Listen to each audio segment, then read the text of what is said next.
So, good afternoon mga katropa. For today's video, ito no, kakabanggit ko ng Innova nung nakakaraang araw. Ngayon meron tayong Innova. Yan, yung issue niya is nakailaw yung ABS. Tapos ayaw daw gumana tong speedometer. So si ABS kagagawa lang yata ng module niya sa Toyota. Hindi ko alam kung anong ginawa, pinalitan ng module or ni-repair lang mga katropa. Ngayon umilaw na naman daw. So ngayon checkin natin mga katropa kung bakit umilaw yan. At saka ayaw gumana yung speedometer. Kung ano ba yung dahilan, kung anong first step yung titignan natin.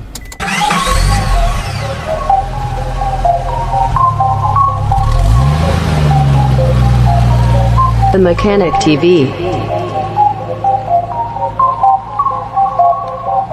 Who made this? The Mechanic TV channel, dito ay manood ka. Click mo subscribe button, click yung bell, updated ka sa mga paparating namin na gawain. Alam mo na, subaybayan galaw ni Sir Edgar Manabat. The Manood Mechanic ka. TV. Yan. So dito muna tayo sa engine, tignan natin sa engine. So yung engine niya yan, binabahayan ng mabait ng daga yung kanyang engine. So ito si ABS.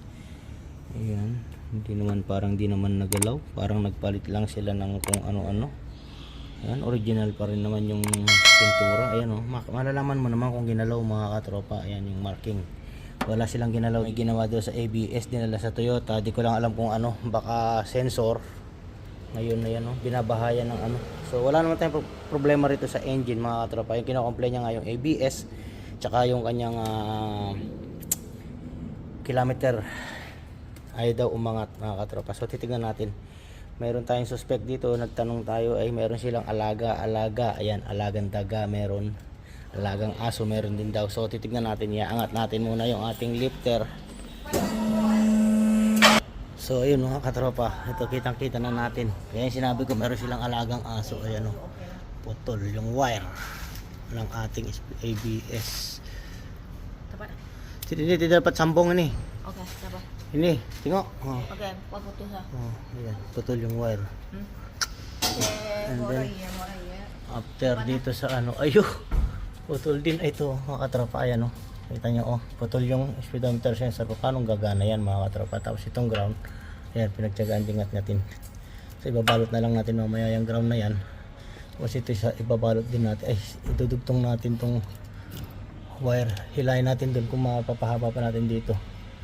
Ayan putol din, tatlong ngat ng aso. Kaya hindi gumagana yung speedometer. Ayan. So yan yung first step natin.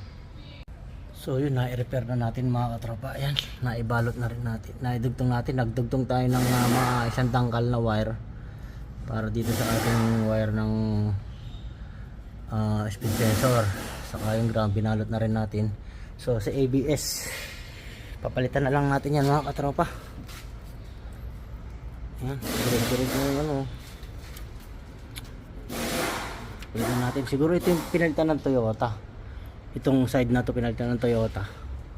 Itong side natin hindi pinalitan, so dinamay na rin ng alaga nila. So suggest natin kung papapalitan nila yan, yung alaga nila kung hindi nila itatali o ikukulong, mangyayari na naman yan. Magpapalitan naman sila ng ABS sensor. So mas maganda, suggestion ko, kung lagi na lang din pinapakawalan para safety nga naman yung paligid nila ng bahay pagkagabi, so huwag nang i-repair yung ABS. So at least alam nila kung bakit nakailaw. So kung pwede naman gamitin ng nakailaw si ABS or hindi gumagana ng ABS. Uy, pati pala tong harap. Ayan mga tropa. Ayan pati pala harap. Ang putik na yan. Dito sa kabila. Oh, ayan apat pala mga katropa yung nangyari. Ayari ito. Huwag nang paggawa yung apat na ABS, hayaan na lang. So yun, itetest drive muna natin si speedometer kung gagana. Yung test drive natin mga katropa, kahit saglit lang. Ayan, umaangat na yung kanyang kilometer reading dahil nadugtong na natin. Nangat-ngat ng aso nila mga katropa, pati yung apat na sensor, putol-putol lahat. Yung sa speedometer line ni-repair natin, hindi na natin ni-repair yung sensor kasi apat yun mga katropa. Pag ni-repair natin yun, kung hindi nila itatali yung aso nila, ganun pa rin. At kung sakaling palitan man ng bago yun, kung hindi nila itatali yung aso o ikukulong yung aso nilang alaga, so ganun pa rin yun.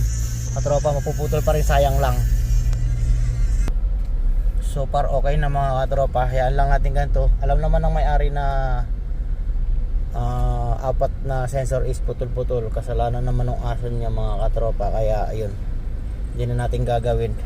Decision na lang nila yan kung papalitan nila yung sensor. So yun mga katropa, pinagawa rin pala yung Innova natin, pinapalitan ng apat na sensor mga katropa, yung ngat-ngat ng aso pinapalitan din pala, kala ko hindi papagawa. So itatali na lang daw nila yung aso. So ito na nga pala yung mga pinagpalitan natin, harap likod yan, putol-putol yan mga katropa, ayan.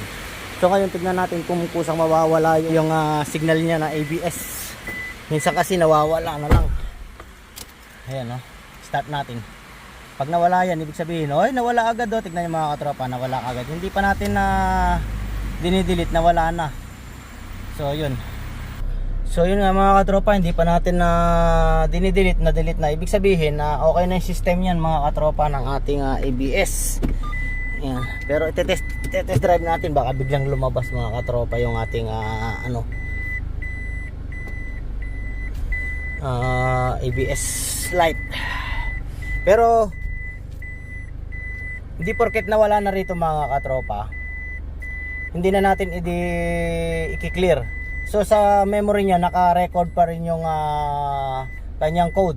So kailangan nyo pa rin i-delete para mawala sa memory yung fault code niya mga katropa. Pero pwede namang hindi rin i-delete.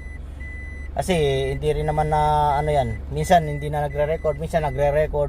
Iba-ibang ng unit nagre-record yung sa memory yung fault code. Porket nawala na rito, mawawala na rin sa memory. Meron namang unit na nawawala, meron namang hindi. So better mas i-clear na lang natin mga katropa. So bago natin i-clear, test drive muna natin. So far so good mga katropa. After natin mag-test drive, wala naman lumabas. Pero heto, sinalangan ko nga ng high scanner para ma-check natin sa memory kung nandun pa yung lumang fault code niya mga katropa. Ito nga meron, ayan o, kung mapapansin nyo si engine, meron dalawa yan. So tignan natin dito si engine. Ay, ano na ba ito napindot ko? Oh, ito na yung apat, yung pala napindot natin sa ABS. Oh, right hand, left hand, right hand, left hand, front, rear. Ayan, nag-record sa memory, di ba? So ngayon i-delete natin yan mga katropa para mawala na sa kanyang memory. So tignan muna natin si engine, kung ano yung sa engine niya. Yung iba kasi pusa na lang din nawawala. So basahin muna natin. Vehicle speed sensor, yan. Yung kilometer reading na ginat-ngat din mga katropa. So i-delete na lang natin lahat para mawala na sa yan. So i-clear all na lang natin, clear DTC sabay-sabay para isang bagsakan lang. Yan.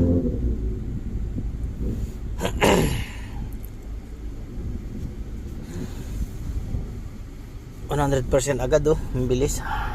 So yun na, okay na. Okay na yung ating ABS. Napalitan natin ng bago, apat. Magkano kaya yan mga katropa? Original pa naman yung in order mga katropa. So yun nga yung issue nito mga katropa, yung ingat-ngat yung apat na sensor, pati yung speed sensor, yung wiring ingat-ngat.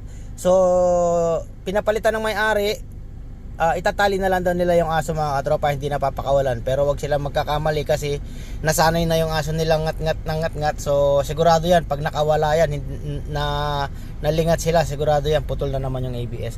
So yun lang mga katropa yung about sa ating Innova. Ganda talaga ng Innova na to mga katropa. Ito yung gusto kong sasakyan kaya lang wala tayong pambili.